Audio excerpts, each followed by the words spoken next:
The Indianapolis backfield just got a lot more interesting, and for us longtime observers in the building, this feels like a significant shift in philosophy.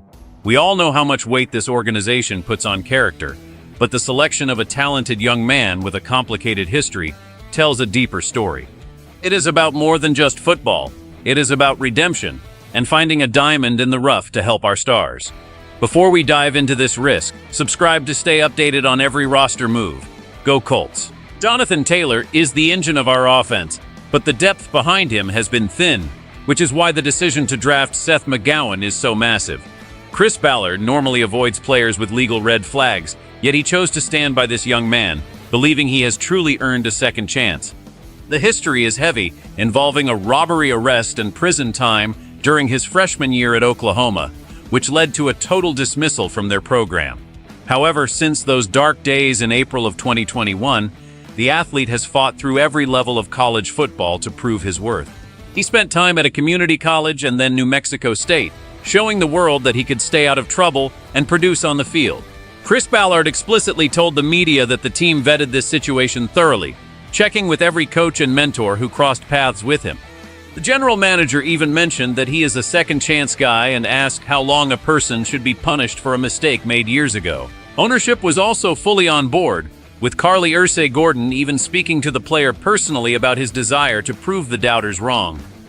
The team is in a position where they cannot turn away talent that can contribute on day one, and this specific runner brings a physical element that was desperately needed.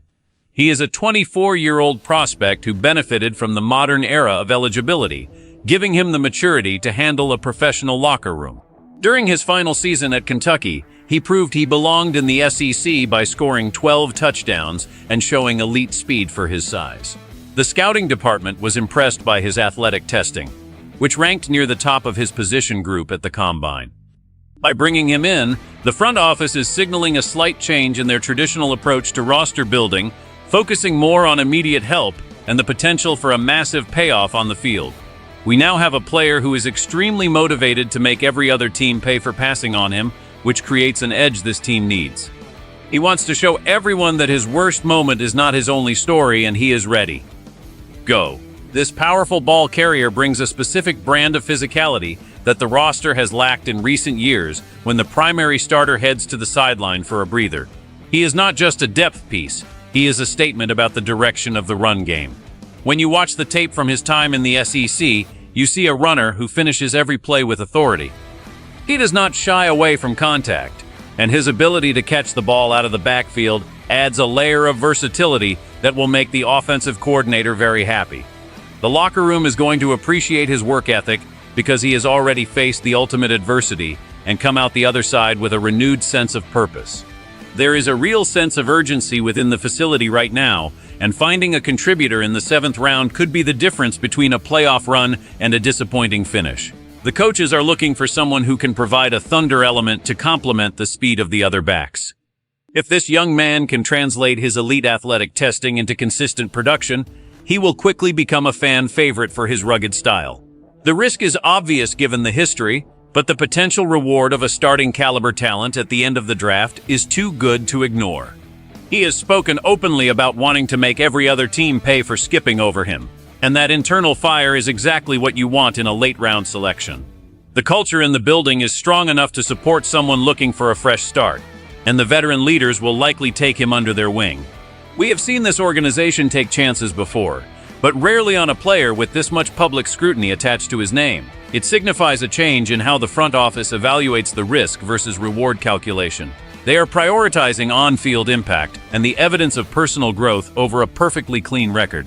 For a team that needs to maximize every roster spot, this move shows they are willing to be aggressive and unconventional to find the right pieces for a championship mission. This move really comes down to one simple thing: making sure this team can win more games when the stars need a rest. We have all seen what happens when the ground game stalls out and it puts way too much pressure on the quarterback. By adding a physical presence like this, the offense can stay on schedule and keep the chains moving. It helps the defense too, because a strong running game keeps them off the field and keeps them fresh for the fourth quarter. If this rookie can step in and take 10 carries a game, it preserves the health of our top players for the long haul of a grueling season. The coaches want to know they have someone who can fall forward for 3 yards, even when the blocking is not perfect. That kind of reliability is hard to find, especially at the end of the draft. It makes the entire team tougher and more resilient. Fans should be excited because this adds a new dimension to how we attack opponents. We will not just be trying to outrun people, we will be trying to run right through them. That change in attitude can be contagious in a locker room. It sends a message that the front office is looking for dogs who are not afraid of a fight. If he pans out, it looks like a genius move that saved the team millions of dollars in free agency. If it does not work, it was only a 7th-round pick, so the gamble is actually quite safe from a business perspective. But the emotional impact on the team could be huge. Seeing a guy get a second chance and make the most of it can inspire everyone in the building. It creates a narrative of redemption that the whole city can get behind. We want players who are hungry and have something to prove to the rest of the league. This young man fits that description perfectly. He knows this is his last shot at the big time, and that kind of pressure usually brings out the best in a real competitor. We are watching a high-stakes experiment that could solidify the backfield for years. Imagine the best-case scenario where this rookie becomes the perfect backup. He enters the game and the intensity actually goes up. He punishes linebackers and wears down the secondary. The stadium erupts every time he breaks a tackle. He becomes a short yardage specialist who never gets stuffed at the goal line. This would give the offense a two-headed monster that no defensive coordinator wants to face. It would be a total draft steal. It would prove that the vetting process was flawless. But there is a darker path we have to consider. If the pressure of the professional level becomes too much, or if his past starts to distract the team, it could create a media circus. If he struggles to learn the playbook or cannot handle the speed of the NFL, that 7th-round pick is wasted. The critics will come out in full force. They will question why the organization moved away from its strict character rules. The tension is real because the margin for error in this league is razor thin. One bad decision could derail everything they have built. However, the reward of a productive power back is simply too high to ignore. The coaching staff is banking on his maturity and his desire to fix his reputation. They see a kid who made a mistake and paid a heavy price for it. Now, they want to see if that fire still burns bright. If it works, it is a heartwarming story of a man changing his life through sports. If it fails, it is a cautionary tale about taking unnecessary risks. The fans are divided, with some welcoming the talent and others worried about the image. Every preseason carry will be analyzed under a microscope. Every interview will be checked for signs of growth.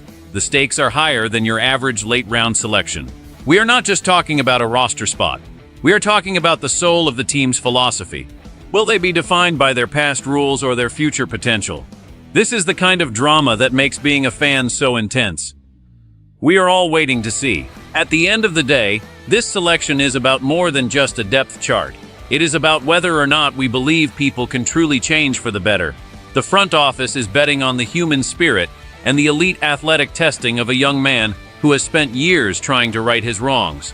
From an insider's perspective, I see a team that is desperate for talent and willing to look past a troubled history to find it.